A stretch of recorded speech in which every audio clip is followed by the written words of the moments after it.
Hello friends, welcome to the BBR world. Hope you all are doing good. Today I am going to make a small mod on my Dominar 400. I am going to place a number plate on a fork with the help of zip tag. Let's get started with the installation. One look, the heat is rising, and I've been cold for so long.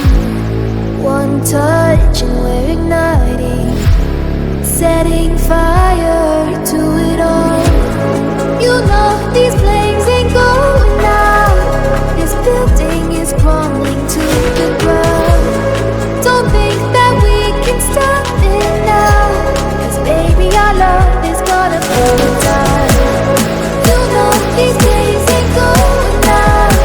This building is crumbling to the ground.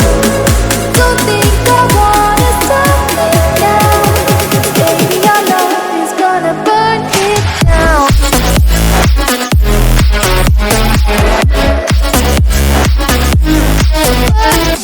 down.